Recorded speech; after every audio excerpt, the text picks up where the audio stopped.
Yellowstone-Teton. Oh, thank you. I maybe because we're recording now, I'll start over again. Hello, everyone. Thank you for being here. My name is Alicia Cox, and I'm Executive Director of Yellowstone-Teton Clean Cities. We're going to start off by hearing from Keith with the Montana DEQ, and I'll do, and I have some slides after that. We'll give a little bit more background on our organization, but thank you all for taking the time to be here to learn a little bit more about the Volkswagen funding program that can hopefully help support some folks' purchase of new, cleaner burning diesel or alt fuel vehicles. And I know, I think what we'll do is we'll hear from Keith first, then I'll do a few of my slides, and then after that, we'll do Q&A. Well, actually, I take that back. We can do Q&A as after Keith's done speaking, because there might be some more, yeah, we can do it that way. So you can go ahead and share your screen, and I'll hand it over to Keith, who's the manager of the Volkswagen funding program for the state of Wyoming. Thank you very much. Again, my name is Keith Gill. I'm with the Wyoming Department of Environmental Quality, and we recently did open up our Volkswagen Settlement Funds or a grant application. We just opened that up just a little bit before the new year. And I'm going to share a screen now. I'm not sure how many of the folks here are familiar with the Volkswagen program. Hopefully you can see the screen. Can you? Is it working? It does. Okay, great. Yep. So the Volkswagen Settlement Funds come from a 2015 settlement that Volkswagen did with the federal government, where they admitted that they had installed emission control defeat devices on their diesel vehicles. And ultimately the settlement was reached, and the states could apply for funding. And we applied, and we received through our mitigation plan that was put out to the public for comment, we received about $8 million. And to date, we probably have used about 3 million of that now. So we have about 5 million left. Generally, what we've used the funds for are matching funds for our school bus program, where we match it with the federal government dollars of the Diesel Emission Reduction Act. However, we have also opened up funding in the past, one previous time, exactly what this grant is now, which is a competitive grant. And I believe we had about 5 or 6 awardees that last time, where we spent about $600,000. And today we are opening it up for $1 million. And it's a very simple type of application process to apply for. When you go to our website, which is the Volkswagen Settlement, you can do the search on it, or I can also share that link for you. You would then go to that page, and you would apply now for VW funds here. Can you still see that page where it moved? Okay, great. From there, it kind of talks about the application, and this is about replacing older NOx or diesel emission vehicles with new ones. And it also will cover the cost. If you didn't want to replace the whole vehicle, you could actually replace the engine, and so it could cover that cost. And some of the caveats of this is that if it's a public entity, like a government entity, they could receive up to 100% of the funding for the replacement. And if it is a private, there's a little bit less money available. I think it's 40%, and it is all located within our mitigation plan. We can open that up for you all. In our mitigation plan, and it really does follow the trustee, or the trust settlement requirements. But for a good example here, if you're non-government, for a repower or basically replacement of a vehicle, it'd be 40% replacement of an engine, 40%. If it's the cost of a new diesel type of vehicle, it would be 25%. And then if you are moving from a diesel to, let's say, an all-electric vehicle, repower to all-electric would be 75%. So that it does differ in the non-government. Additionally here, when you do apply some of the things, and I know Alicia will be talking about this, some of the vehicles that are eligible. You have the Class 8, the freight trucks, and it is more in our mitigation plan, it actually talks about those specific vehicles. Class 4 to 8 school buses, shuttle buses, transit buses, class 4 to 7 local freight trucks like medium trucks, and then number 4 is the airport ground support equipment. Good example of that one, the Jackson Airport replaced a snow plow blower in 2019-20 through this program. And so there are quite a bit of areas where you could use this grant to do a replacement. It can cover, like I said, if it's a government agency, up to 100. It is just going to depend on your application and what you submit. And we will have a team of about 5 or 6 of us that will review all these applications and then ultimately award this grant. The application process, like I said, is very simple. It is a Google form. It does kind of lay out some of the things you'll need to have done first. Downloading a fleet information form where you will identify what you are replacing. And then also there is the heavy duty vehicle emission calculator. This will take you to a website. It's very simple to use, but if you have questions, I'm always here to help any of you out to figure that out. But basically it's showing with this older diesel vehicle and what you're moving to, this is how many emissions you're actually going to reduce. And that will be all placed within the grant application and will be weighed when we review these. Outside of that, that's our VW program here for the grant. And we do have these open until the end of the 31st. If we do find that maybe the amount of applicants haven't been a lot, I may extend it. We'll just see. We'll see how many we're going to get here of applicants. I did talk with some government entities yesterday on ambulances that would also qualify for this. So, we're definitely trying to get as many organizations, companies, whatnot, to consider applying for this grant. With that, Alicia, I'm done. Great. Well, thank you for providing that overview and being on the call here for questions.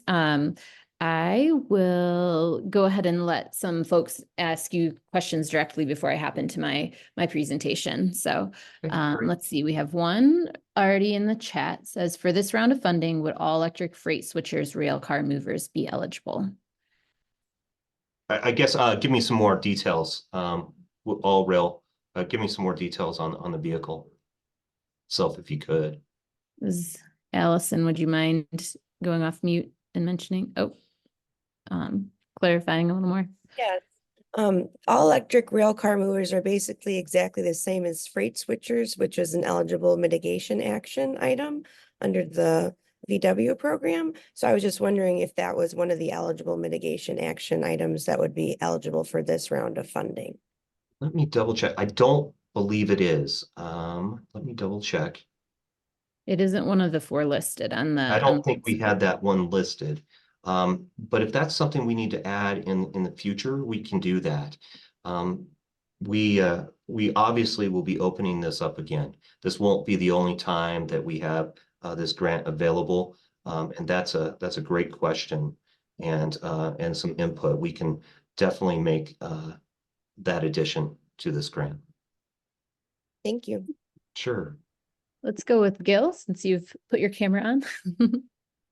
No, thanks, Keith. My question's more on timing.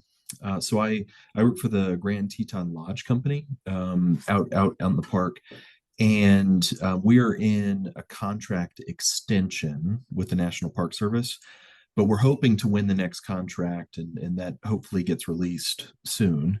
One of the things, as soon as we do this, we're looking to replace all of our vehicles, including a big old trash truck that we want to go with something way more efficient. But I don't want to be disingenuous and put in for a grant request like if if you're looking to move quickly on these funds, because we won't know if we win that for several months. What's your advice there? Should we hold off? No, I would go ahead and apply.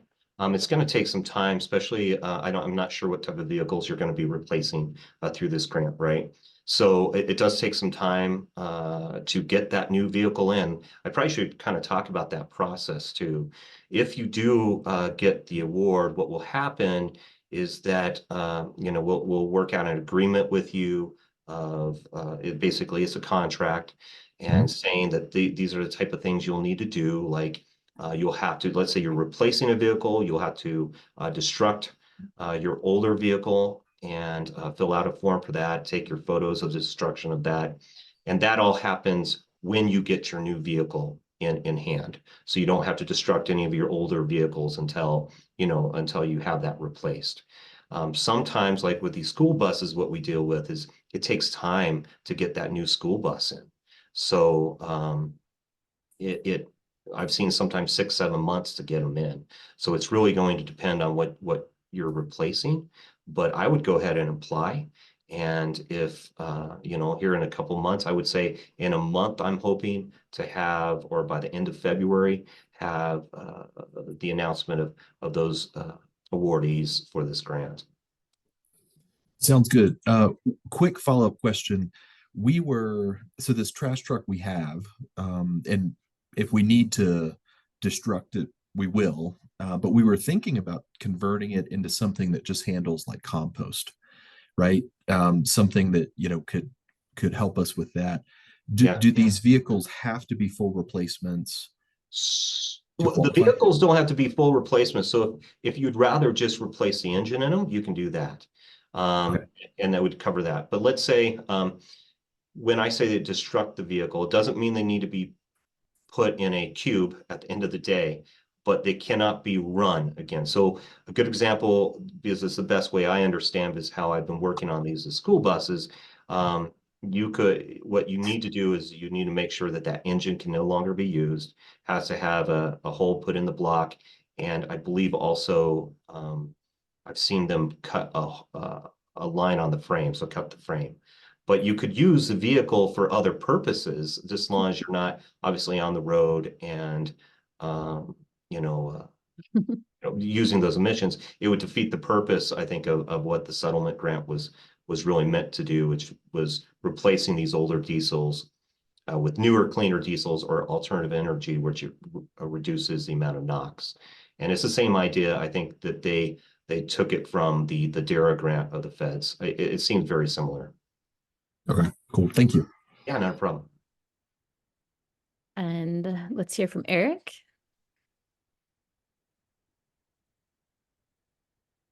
Eric. Okay, thank you. Sorry, it took a minute to get my mouse to where it needed to be. So my question was, I'm going to kind of facilitate this for all of Teton County, but we have different entities within the county that are applying. The fire department might apply, Teton County Solid Waste and Recycling, et cetera. And would it be better to do one application for all the vehicles in the county or separate applications for each sub entity?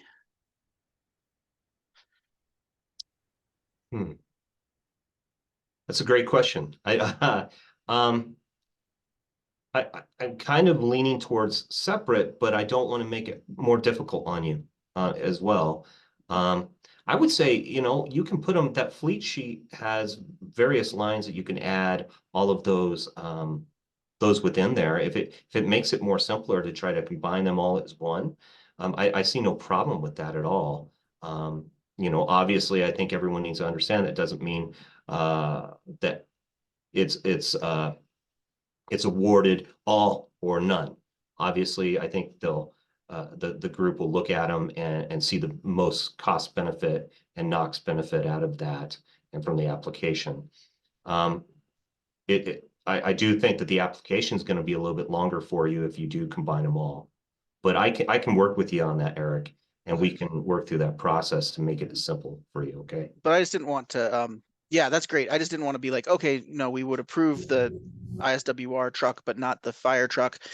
But they both get denied because they're on one application. It'd still be looked at on a vehicle by vehicle basis. I think, yeah, we have to Okay. do it that way. I don't think that would be fair at all. Yeah. Okay, great.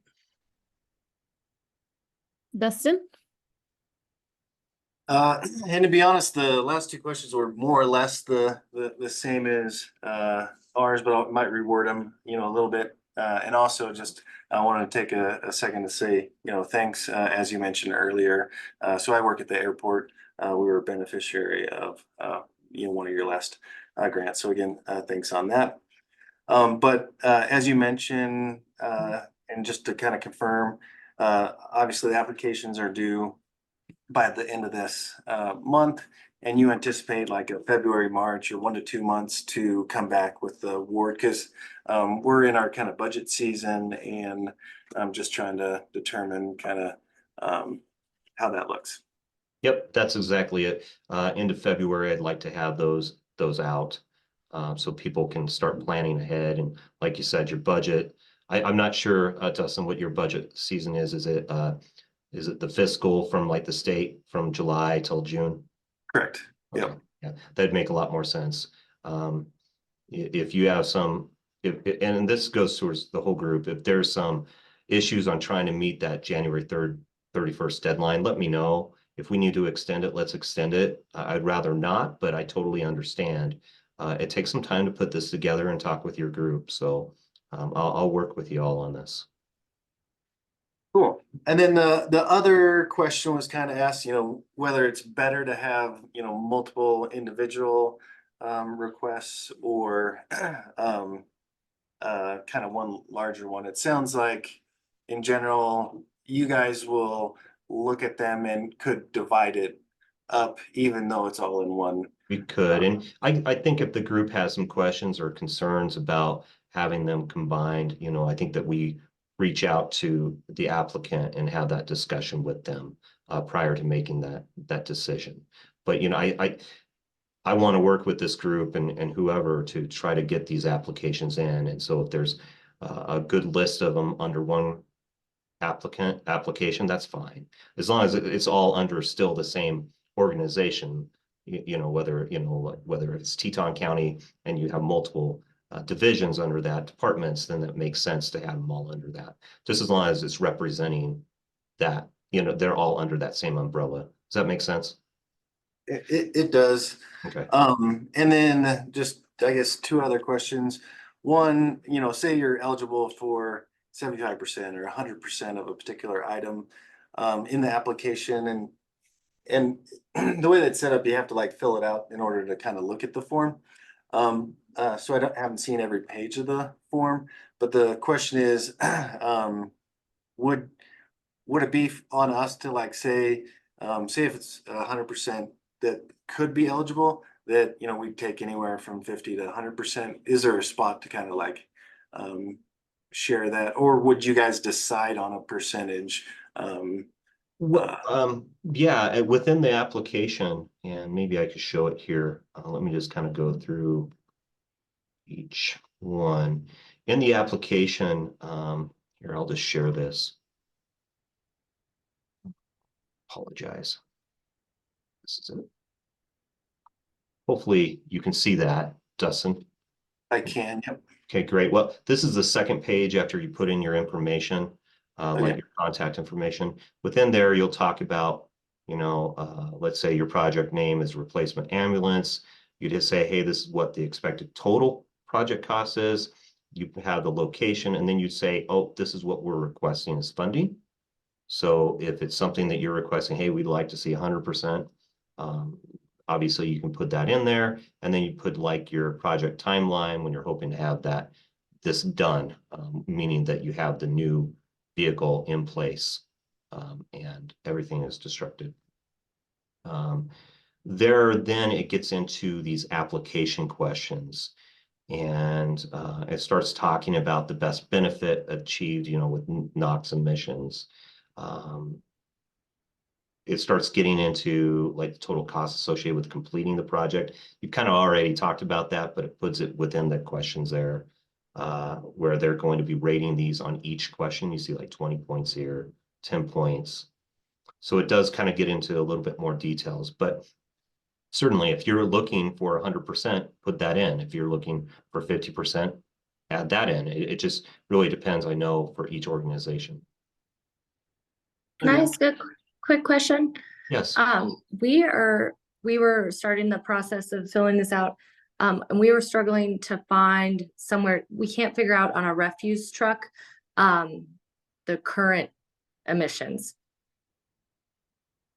It's like an old engine, like a 95 engine, and we cannot get that answer from anyone. We've talked to multiple people and nobody can give us an answer on what our current emissions are. So I could work with you on that, Kylie. Okay, great. Yeah, we have some, but sorry, Keith, go ahead and answer. oh, no, go right ahead. Go right ahead. We just work with, we have different calculators and work with the Department of Energy on various things like that. So we can Oh, great. check, because that's a little further back in years that might not populate in some of these, but we can work with you to figure that out. Okay, great. I'll just reach out to you separately. Thanks, Alicia. Yeah.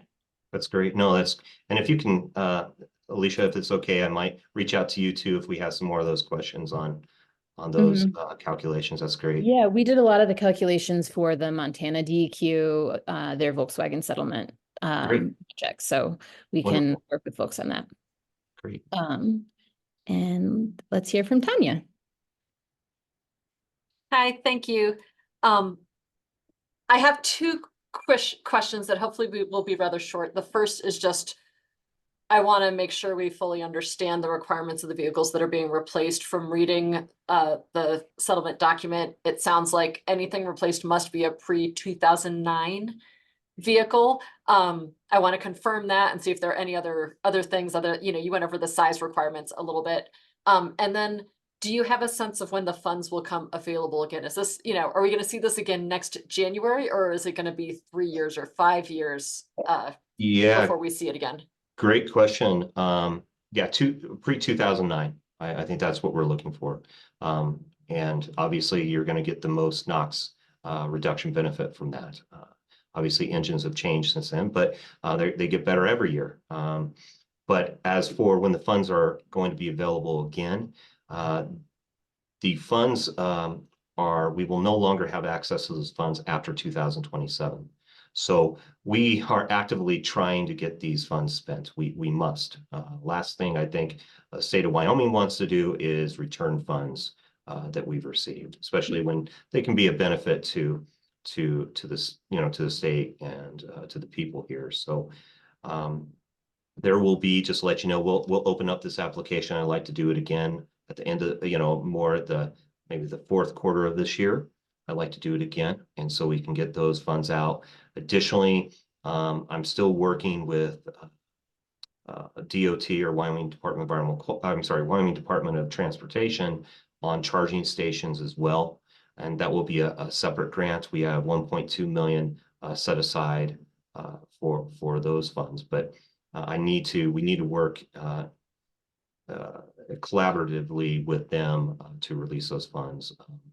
But as we work through that, yeah, we'll have this available again by this fourth quarter, I'm hoping, and then next year we'll do it again until obviously the funds are expended.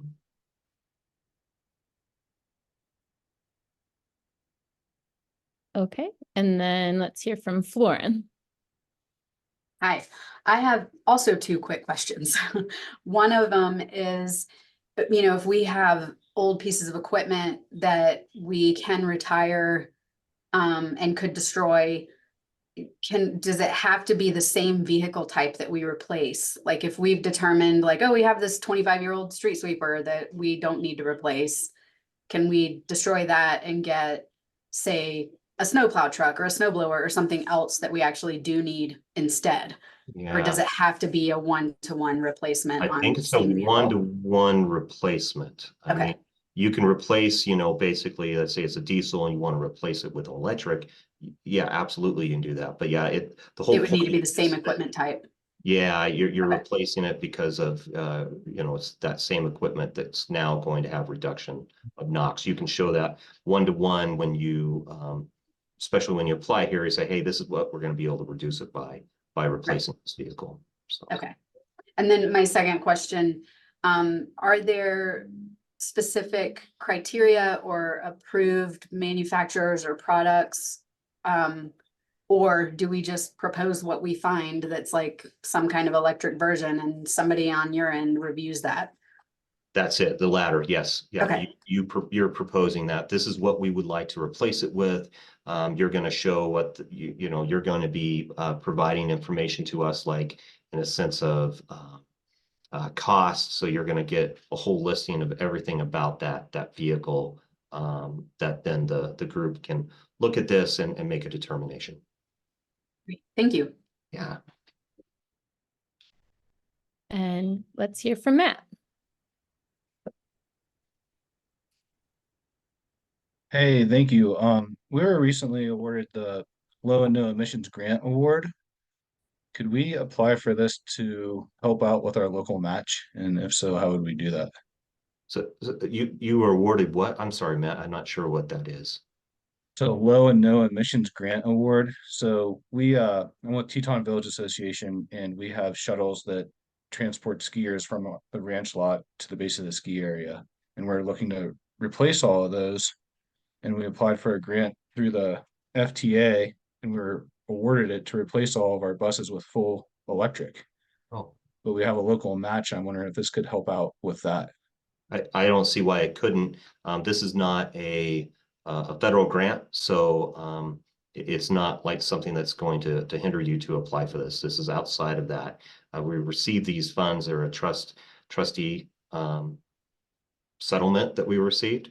But yeah, it's not a federal grant, so I don't see that would be in conflict with the grant you received, unless that grant specifically states that you couldn't receive additional funding. I just don't know much about that grant, so. Okay. And then the other thing is we haven't purchased buses yet just because the company we were working with ended up having some financial problems, and we're searching for a new vendor and trying to take our time so we make a good decision. Is there a certain time restriction on spending the funds, or? how's that Oh work? yeah, I would hope what we'll probably do, and this makes it a lot easier. We have the agreement till the end of the year, so we'd have it till December of this year. We work out those agreements specifically with the awardees, but typically we try to do it within that calendar year. However, we were just talking about how those funds may not, that equipment may not be available until, it takes time to sometimes get those built, as you'll be waiting in line behind everyone else as well. So I think that's something that we can work out within the agreement to get those purchased. Copy that. Thanks for the information. Sure.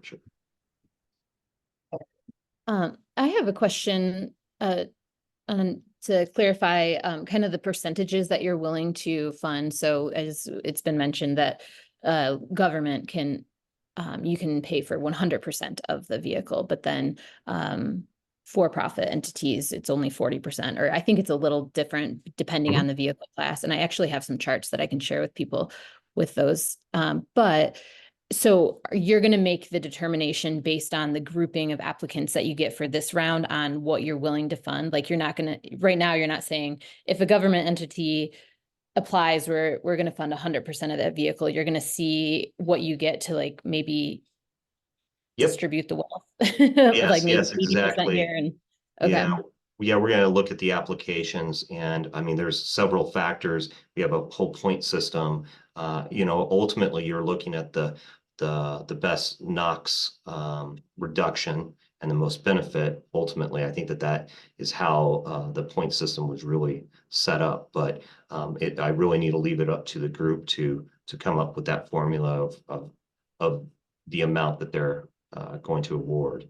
But I just wanted to make it clear that yes, the government agency can receive up to 100% of funding. Private entities are a little different. Okay, thank you. Sure. Let's see, Megan has her hand up. We haven't heard from her yet. And then Tanya after that. Hey, was just looking I put it in my chat if it's easier to refer to that with the numbers, but just wanted to confirm that my numbers from my notes are correct. I have that 5 million has been spent of the total 8 million from Wyoming, 1 million is available in this round of grant funding and 2 million is left for future rounds of grant funding. Is that correct? So what's been expended, and I probably need to bring up, probably look into that. So what's been expended, I believe, is around 2 to 3 million. What's been identified to be used, because what we did is with the DERA funds, with the school bus replacement, we have to identify for matching funds. So we use the VW. Many a times that funding isn't always fully used. Our DERA, what we're finding with DERA, some of these school buses are not meeting requirements for DERA, or maybe even for the state requirement for replacement, because they aren't old enough. They don't meet the replacement timeline that they've set. So we have had a little bit more difficulty on replacing some of these school buses under the DERA program. We're still working through it, but we have to apply. But right now, I believe it's around $3 million that we've expended about that. I'd have to bring up that chart. And there is 5 million left within the trust. 1.2 million have been identified that we can spend up to for charging stations. I'm not saying that will be spent, but that's what has been at least set aside in our minds to have that available. The other funds would be available for this grant or through, like I said, the DERA grant. So we're looking around about $4 million that we're looking to expend. But again, it may vary because of how the DERA school bus match works out and the applications we get through that. Does that make sense, Megan? Yeah, of course. Thank you for that. I guess one quick follow-up is how much is in the DERA match for Wyoming? So it does depend. Let's see our last one here. We're still working under the 2021. I apologize. Let me try to find it here. And then really quickly, what does DERA stand for? Sure, it's the Diesel Emission Reduction Act, and it's a federal grant. Typically, what we've used it for is school buses. We did apply for the grant again for the 23-24, which it is open per se. We're trying to expend the 21-22 funding still, as I've extended that funds, as we haven't spent it all. But with VW funds, let me double check what we've put out there.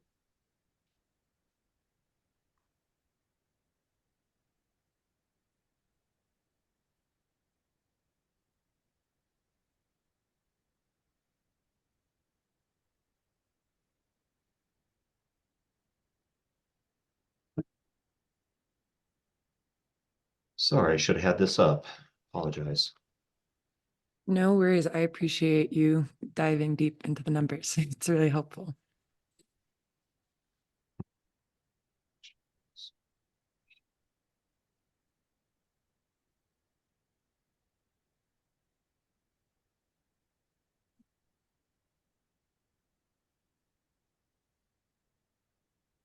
So, yeah, right now, I would say, yeah, with the DERA program, with the 23-24, and then also the 2022, there's got to be over, and that's not including VW, but it's got to be over $1 million.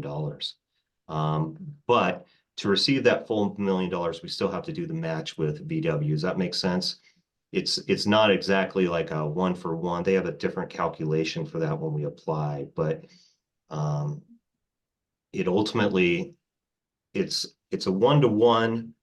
If it's let's say they say 300,000 and we say, oh yep, we'll have 300,000 match, then they give us additional like 200,000 because we match. Does that make sense?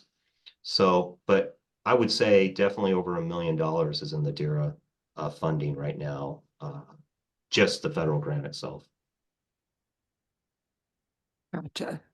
Thank you. I really, again, appreciate you providing all that background. It's really helpful. All right, let's go back to Tanya and then Kylie and then Bailey. Hi, I just wanted to confirm understanding on something as well. It looks like if there's a purchase of or if you're awarded funding for an all-electric vehicle, it also can include charging of infrastructure associated with that new vehicle. Confirming that this one does not cover charging that's not associated with a new vehicle that you're getting, just like random charging, but that you did say you were looking at something just for charging in the future. Are you thinking that will be primarily for, say, government vehicles, or is it something that will have a requirement to be public, available to the public? Do you have a sense for that? Yeah, I mean, I'm not sure how to answer that because I don't know where they're going to go. I think obviously, I think they wanted to be able to make these charging stations available in areas that make sense, certainly on the tourism side and whatnot. But I can't speak on behalf of a whole on something that hasn't been released yet. I mean, one of the challenges that we have, and I'm sure you've heard, is trying to use those fundings that came from the feds for those charging stations. And there's been a little bit of challenge for us to identify then outside for what you could use that VW funds and where to put those charging stations and the best place to put those. We'll put that out for an RFP once we can make some better coordination here, once YDOT has all of their information. And it could, within the mitigation itself plan and within the trust itself, from what I recall, it can be put into like a government entities, where, let's say, a county building wants to have a charging station, and it could cover 100% of that, I believe. But I think it has to be made to the public to go in and charge. And help me out here, Alicia, I think if it's a private, it's like 80% or something, I believe, that up to 80% it covers the cost. So like, let's say like a hotel or a car lot or whatnot. Does that make sense? I put a link to the Wyoming ZEV plan, zero emission vehicle plan, because in there they've identified what Volkswagen funding for EVSE infrastructure should be focused on. So it's like level 2 stations, low level DC fast charging stations, helping support travel throughout the state that is off the corridors, since NEVI's going to be covering those big interstate corridors, or hopefully will be doing that. Yeah, and I mean, that was definitely identified prior to a lot of things here, since and so, yeah, we certainly are still working off of that plan, but we need to, they let YDOT put out an RFI, request for information, to see, what type of interest they're going to get from folks, to apply. I think from there we can have a better understanding where we're going to move here on that program. But I will say, long-winded here, that yes, we're hoping to have these charging stations available that people can apply for them and in areas that make sense. So. Go ahead, Kylie. Yeah, unmute myself. I guess my question is, if we had just recently replaced a vehicle to get lower emissions, can we also apply for this for that vehicle, for like a refund, like for some of that to be paid? Oh, it's paid back for Yes. what you've already replaced? No, it would have to be something that you're entering into the program now. Does that make sense, that you're applying for now that you want to replace? Yep, I just want to make sure. Thank you. Yeah. As I don't see any more hands, or wait, Bailey, did you have something you're gonna ask? Sorry. I think my question got answered with Tanya's question. Okay. Did we get everything in the chat answered okay? Oh, I think so. Jesse has his hand up. Yeah, I had a question for Keith. I know this covers engine replacement. Has any of your research shown entities actually do that? I've not heard of anybody replacing engines. I don't believe the last 5 did a replacement of an engine that we've done. I have not heard of folks doing that. And I don't know. So like our DERA program, like I said, they match very similar. It's just about the amount of money that's available. But we haven't had any school buses do that I can remember since 2016 that they've done just an engine replacement. Doesn't mean they couldn't. I think for the most part, you look at these school buses, that people want newer school buses for safety reasons as well. And a lot of these are, after a while, definitely in Wyoming, they're falling apart when they're getting on those gravel roads and counties. So they want something new where there's not going to be as much maintenance. But the whole vehicle, they're going to have to destruct some of this like yellow iron and whatnot. And that seemed to be an issue for them, because they were like, look, this is still a great vehicle. We just would like to maybe replace the engine. And so haven't seen that application come in yet, but certainly we are open to doing it and working with someone. And then I have a related question. There are some companies that'll do CNG modifications to allow diesel buses to also burn CNG simultaneously that reduce emissions. Does this cover any modification of engines to achieve lower emissions? I don't know. That's a great question, Jesse. I'll have to look into that. Okay. Let me double check. I'll reach out to our VW group. And Alicia, I don't know if you've ever heard of that. No. Okay. Yeah, Jesse, let me yeah, it's a much more affordable way of reducing emissions, and it doesn't change the functionality of the vehicle. It just allows it to burn CNG simultaneously if needed. So Sure. you're not committing to one fuel or another, but Now, is that just a replacement of the engine where they're adding the CNG on it, or? No, they don't replace the engine. They replace some parts to allow it and add a tank. It's sort of like multi-fuel vehicle. Sure. Yeah, let me look into that. I'll ask the VW group across the states if they've ever encountered that. I'm sure someone has. That's a great question. And Jesse, who are you with again? I'm with Alicia. I'm with Yellowstone-Teton Clean Cities. I'm just Okay. I'm in Bozeman. Okay, great. I'll get back to you, and I'll send a email out to you all just to see what I find out. Cool, thanks. Yeah. And I have a quick. Oh, sorry. I was just gonna read Allison's question from the chat. She said she couldn't raise her hand, but she said if a project doesn't fall into the categories that are eligible this round, but it is under the eligible mitigation action items and is very competitive with emissions reductions, would it be considered for evaluation?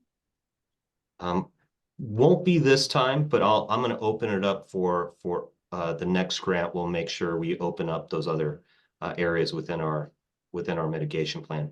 If we have to add something to the mitigation plan, I'll let you know that is not in there, because what they did, they put this out for public comment, and people commented that these were, what they felt were best, and ultimately what was decided within that mitigation plan.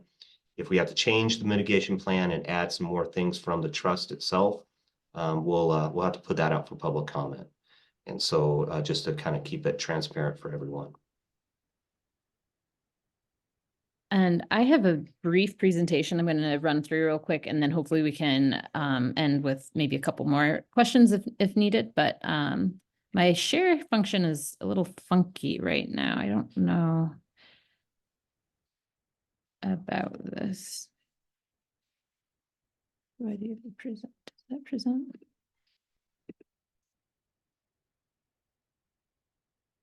You just hit share in the top right corner, Alicia. Up here. Oops. This one? I think that should work. Not that one. Maybe It's not. Present button. It's usually in the bottom left for me. Oh, there's like a little, yeah. I think if you There it is. Okay, cool. Okay.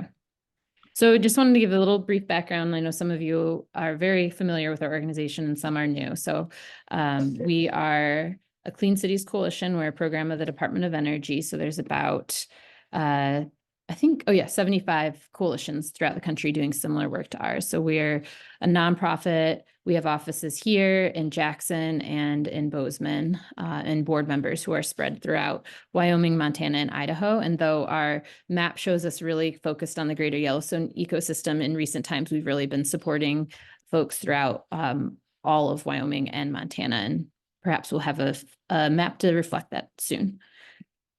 And the way that we do this is we assist private and government fleets to figure out what alternative fuels and vehicles make sense and connect them with funding such as this by hosting webinars, so you have access to understanding how to apply for that, as well as any sort of technical resources needed. As a program of the Department of Energy, we have access to a lot of information from the Department of Energy National Labs, so we can have access to calculators and case studies and all sorts of things.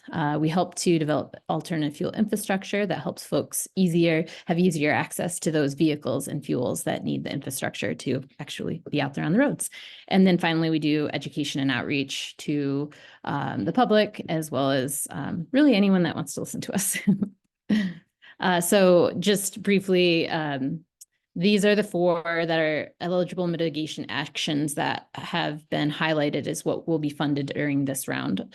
And there are more that were in the mitigation plan, as well as that the trustee has identified can be funded. So as Keith was mentioning, that in future rounds, they can open that up to other some of these other categories. But this is what we're looking at for this round of funding due the end of this month. And this is, I think a lot of you have already thought through the vehicles that you have and know which ones you're interested in replacing based on the age and that sort of thing. But I still was just going to run through the ones that are eligible currently and provide a few examples just to kind of get the wheels turning even more. But so the Class 8 local freight trucks, I always use this kind of image that the Department of Energy has provided for what is included in these different classes. So it's helpful for me to just remind myself it's what is out there. And just an example, some of these examples we are for fleets that are in our region. So the Idaho National Laboratory, they currently have an electric MCI motor coach. This isn't necessarily that they're funded from VW funds, just that these types of vehicles are out in our region. Okay, and then the Class 4 through 7 local freight trucks, I feel this is probably the best opportunity for the fleets in our region. A lot of you will be looking at this level of vehicle. And you can see here too that I think we've been saying 2009 and earlier, but I believe as far as the trustee has identified, it's only 1992 through 2009. They probably are assuming anything older shouldn't be on the road. Anyway, so here's an example. In the city of Helena has an electric street sweeper. They actually were awarded funding from Montana DEQ. I don't know if this would be as successful as the application in our state, since that's about half the funds that are currently available. They received a little bit more in Montana, but this is out on the streets right now.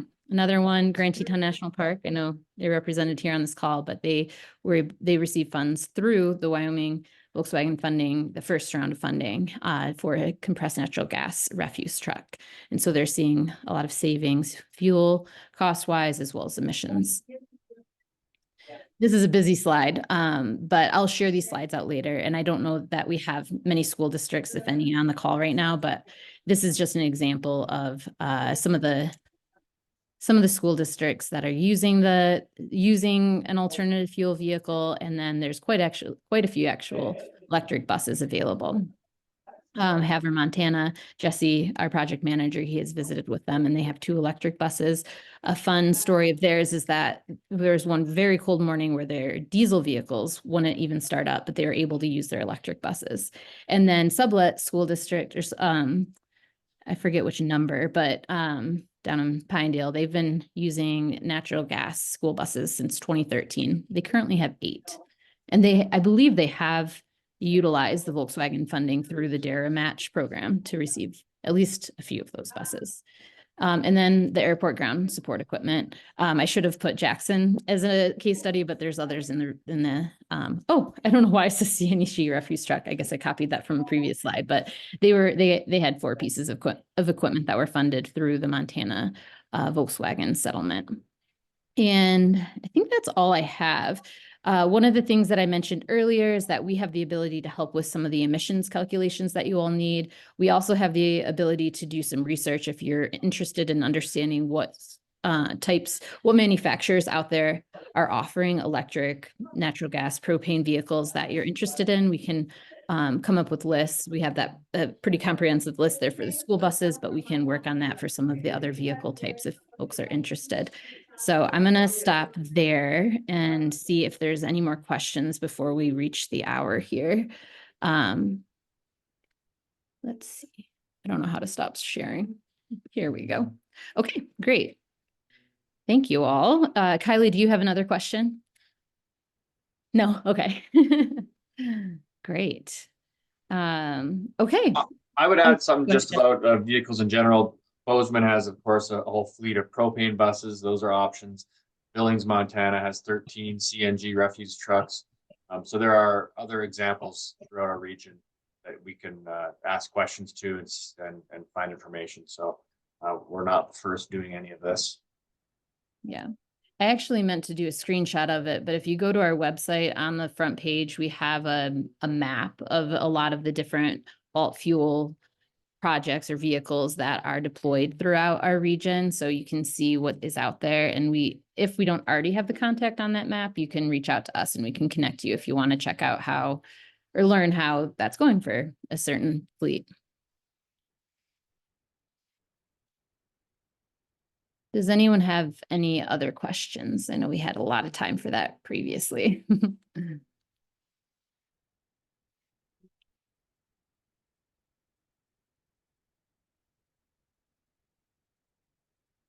David, thank you.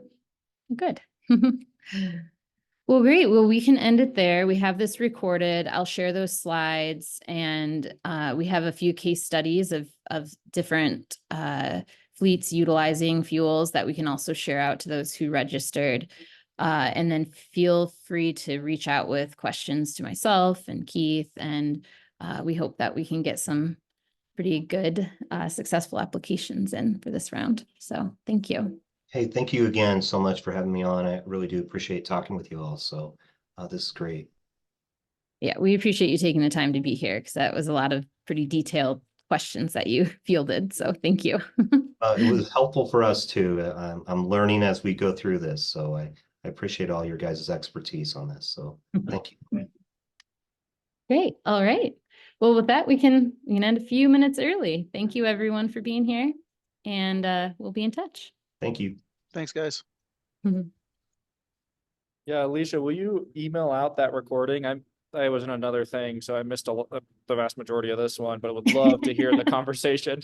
Yeah, there is a lot of great questions. We'll share it out. I accidentally stopped recording maybe halfway through, but I think it picked back up. I hope. Yeah, I restarted it. So I'm wondering if we'll save good. 2 recordings, but hopefully we can put them together on our YouTube and Okay. then share the link. Yeah, I hope we can figure that out too. Okay. Yeah.